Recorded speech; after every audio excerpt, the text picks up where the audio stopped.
मेरे प्रिय श्रोताओ, आइए हम आज के लिए देखें कि परमेश्वर हमसे क्या बात करना चाहते हैं। परमेश्वर के पवित्र वचन बाइबल की यशायाह की पुस्तक उसका पहला अध्याय और 18वें और 19 वचन में परमेश्वर यूं कहता है, यहोवा कहता है, आओ हम आपस में वाद विवाद करें। चाहे तुम्हारे पाप लाल रंग के हों तो भी वे हिम की नाई उजले हो जाएंगे, और चाहे अर्गवानी रंग के हों तो भी वे ऊन के समान श्वेत हो जाएंगे। यदि तुम आज्ञाकारी होकर मेरी मानो और चाहो तो इस देश के उत्तम उत्तम पदार्थ खाओगे। प्रिय मित्र, मुझे एक छोटी सी कहानी याद आती है।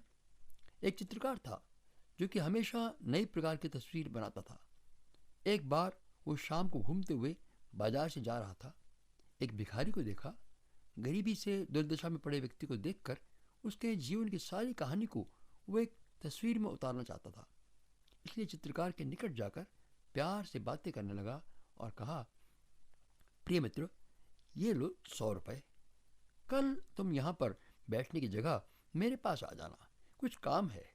भिखारी ने रुपए खुशी खुशी ले लिए और निमंत्रण को भी स्वीकार कर लिया। दूसरे दिन सुबह सवेरे चित्रकार के दरवाजे पर दस्तक हुई। दरवाज़ा खोला तो सामने एक अधेड़ उम्र का व्यक्ति कुर्ता पजामा पहने हुए, पाँव में हवाई चप्पल लगाए हुए खड़ा खड़ा मुस्कुरा रहा था। चित्रकार ने कहा, कहिए किससे मिलना है? मेहमान ने कहा, आपने ही तो कल मुझे 100 रुपये दिए और घर पर बुलाया था।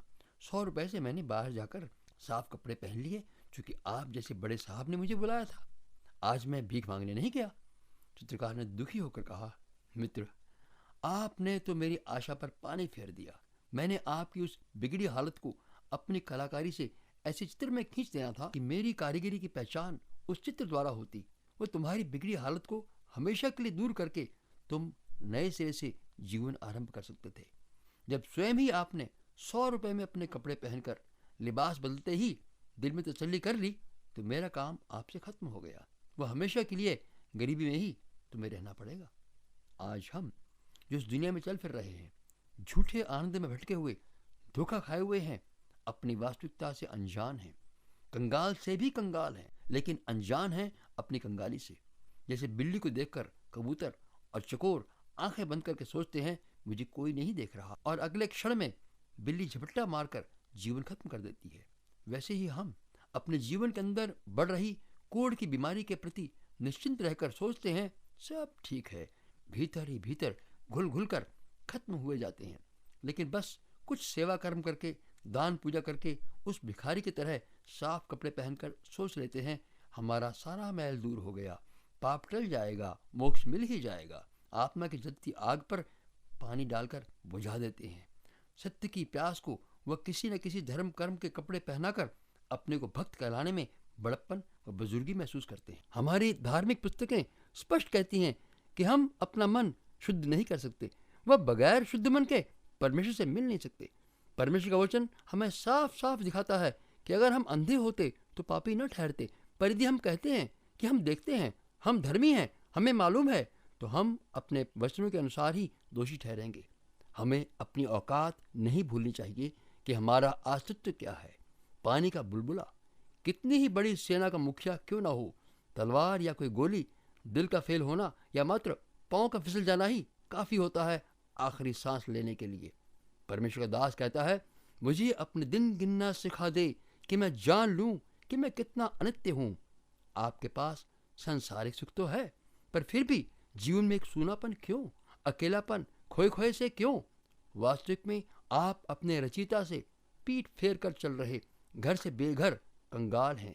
यदि हम अपनी वास्तविकता को मान लेते हैं तो हमें छुटकारा देने के लिए एक रास्ता खुल चुका है कि हम अपने को जैसे हैं उसी हालत में उसके हाथों में सौंप दें, तो वह अपनी महिमा को हमारे जीवन द्वारा प्रकट करता है।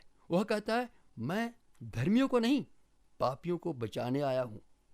मैं पापियों को नाश करने नहीं, उन्हें जीवन देने आया हूँ। आप यदि इस तथ्य को पहचान लें कि आप कंगाल हैं, मरते समय साथ जाने वाला धन आपके पास नहीं है, तो सर्वशक्तिमान के हाथों में अपने आप को सौंप दें। आपके सारे धार्मिक काम जो परमेश्वर की दृष्टि में मैले चिथड़ों के समान हैं, उतार कर अपनी धार्मिकता का वस्त्र वो पहना देगा। फिर हमें पाप का दंड नहीं भुगतना पड़ेगा, क्योंकि यह उसका वायदा है। सो यदि कोई मसीह में है तो वह नई सृष्टि है, पुरानी बातें सब बीत गई, देखो वे सब नई हो गई हैं।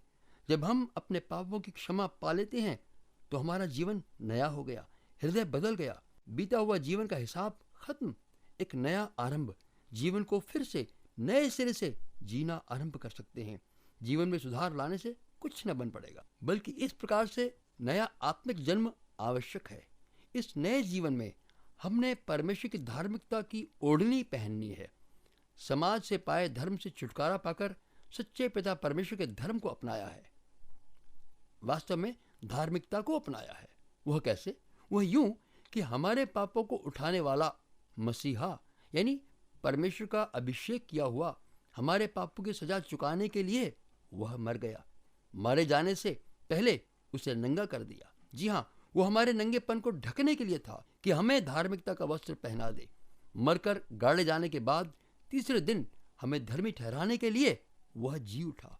हम जो कंगाल व नंगे नरक की आग की ओर बढ़ रहे थे, हमारे खातिर उसने आकर सारा काम पूरा किया, ताकि हम जो पूरी तरह असहाय थे हमें नया जीवन दे, मृत्यु के चुंगल से निकालकर जीवन दिया।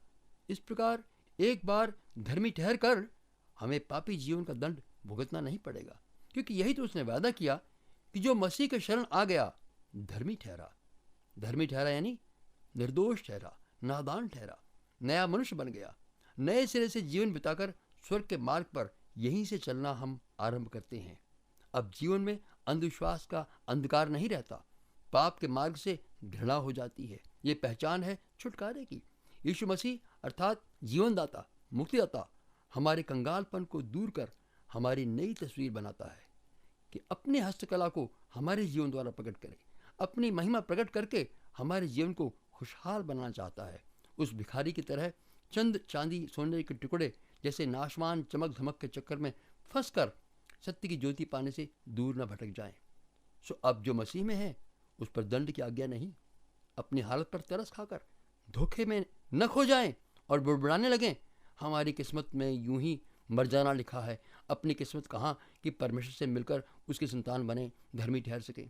अपने जीवन में निरा पाप ही करते रहे, कहाँ हो सकती है जीवन में माफ़ी? अगले जीवन में सोचेंगे। मेरे प्यारे मित्र, इस सफ़ेद झूठ ने ही तो आपको कंगाल बनाकर जीवन के फुटपाथ पर बिठा रखा है। आपकी तस्वीर बनाने के लिए आप जैसे हैं वैसे ही, बिना अपने कर्मों का सहारा लिए, अपनी दशा को पहचान कर कि मैं कंगाल हूँ, भिखारी हूँ, परमेश्वर मुझे अविनाशी धन दे, नया जीवन दे कहकर दिल से अभी पुकारें, ताकि परमेश्वर आपके जीवन को नया बना दे।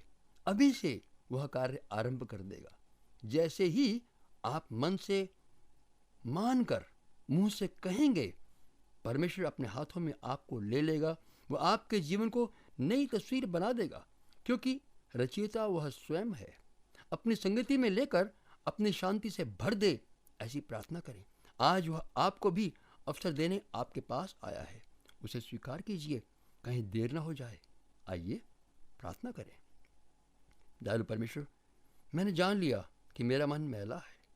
मैं अपनी कोशिश में लगा था, लेकिन जैसा मैं हूँ वैसा ही अपने आप को आपके हाथों में सौंपता हूँ। आप ही मेरी ज़िंदगी बना दें कि मैं फिर से सही तरीके से जीना आरंभ करना चाहता हूँ, जो आपकी और केवल आपकी कृपा से ही होगा। प्रभु यीशु के नाम में आशीष दें पिता। आमीन।